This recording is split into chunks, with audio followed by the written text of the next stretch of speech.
I remember when the book Eat, Pray, Love came out. It was basically my therapy.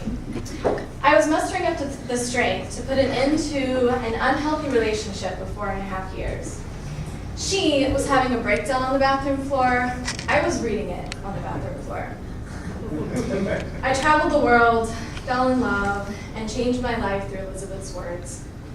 Now, I wish I could say the inspiration stuck and I became the kind of woman that valued herself above anyone else, but that wasn't going to be my story. It would take me 6 years, more bad relationships, and a series of seemingly unfortunate events to learn what it meant to really love myself. I was planning a trip to Bali, and a friend connected me with an expat living there. We spoke on the phone before I left. 5 minutes turned into 5 hours. He had this delicious New Zealand accent. He told me he was 6'6", an extreme sports enthusiast, and he was a daka. A daka is a tantric term meaning sacred sexual healer. And his name was blue, just like the color of his eyes.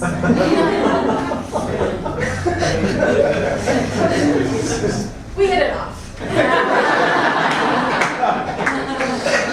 And at the end of the call, he says, I had a feeling I was going to meet someone special in 2015.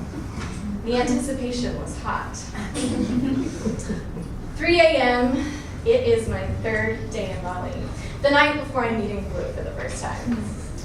I awoke to massively swollen lips, eyes, and cheeks. It was a mosquito attack to the face, and I looked like the Elephant Man. I immediately called my family back in the States, and it's Christmas Eve, they're all gathered around Skype, excited to say hello, and well, you can imagine the look of shock and horror when they see me. I hung up, dropped to my knees. Dear God, please don't let me die of some third world disease, and please let the swelling go down before I have to see him tomorrow. The Daka and I became lovers. Everything was going according to plan, checking off the love chapter in the autobiography I was creating in my mind. He wanted to take me away to a romantic, secluded beach. Romantic, secluded beach. I was walking on cloud 9 on my way to meet him when I climbed to the back of a taxi and sat on a gigantic wasp. My ass instantly swelled. It felt like a hot poker was stabbing it. The tears pouring out. I finally make it to his house and he carries me inside where a Balinese woman came to my rescue with coconut oil and a salt rub. So I laid on the couch with my ass full on display for about 10 Balinese housekeepers. I was trying to pull it together and talking to myself saying, Katie, do not fuck this up. Did you see the arms that just carried you in here? We arrive and it's paradise. Perfectly perched on top of the cliff, breathtaking views overlooking the ocean. Everything was perfect. Until he got the flu for 3 days. But I happily devoted myself to take care of him. About mid-trip though, something didn't feel right. You see, he would make me feel like this sensual, exquisite goddess. But then he would pull away and I would feel invisible and constricted in my throat. Over that week, I would split my big toenail open and then I fell on a concrete floor and couldn't walk for about a day. The contrast of pain and pleasure made me feel the most vulnerable I had ever felt in my life. Extreme physical vulnerability with someone so soon only heightened the love story that was unfolding. And his tattoos didn't hurt either. Now, back on my own, I was invited to go to ceremony with new Balinese friends. We went to different temples, we drank holy water, and prayed all night long. After a few hours of sleep, I awoke to the old Bali belly. And yeah, it's exactly what you think it is. My stomach swelled to the size of a basketball, and I couldn't move for 24 hours.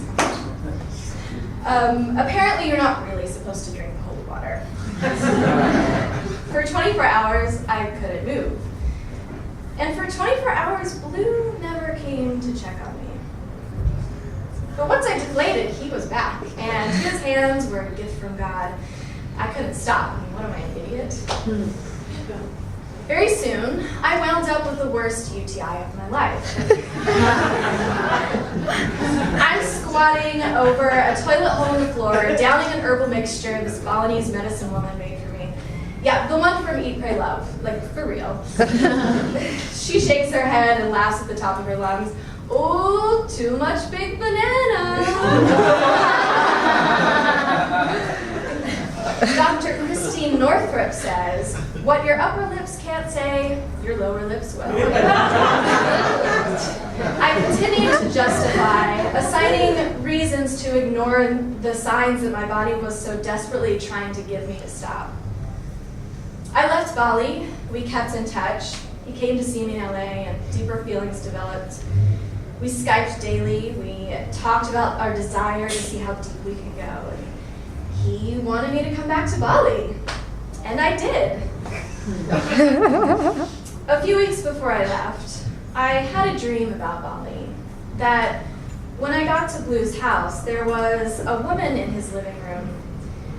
And then we left his house, we got in a car, and he drove me into a wall and left me abandoned. I assumed it was just fear talking and disregarded it. Besides, he tells me he wants to see where this can go, and he cares for me. And did I mention his hands? It's May 2015, and I am back in Bali. Turns out his ex had moved in next door, and he could smell her perfume when the wind blew. Yeah, this didn't good. He was different. Suddenly, he was all the sides of him I was trying so hard to pretend didn't exist. We fucked, we fought, we cried, we slept in separate beds and came back together. I found myself clinging on to the fantasy, because this was supposed to be my exotic romantic trip in Bali with my lover, for Christ's sakes. But in the end, I left, defeated and sad and lonelier than I knew. Back home in my bed alone, he called. Things left unsaid, the pain, the betrayal, the anger pouring from my wound. And with that, I hit my wall. My body collapsed, and my adrenals gave out. Adrenal burnout occurs when adrenal burnout occurs when the adrenal glands refuse to comply with life as it has been. My body screamed enough. I felt like I was dying, and I was.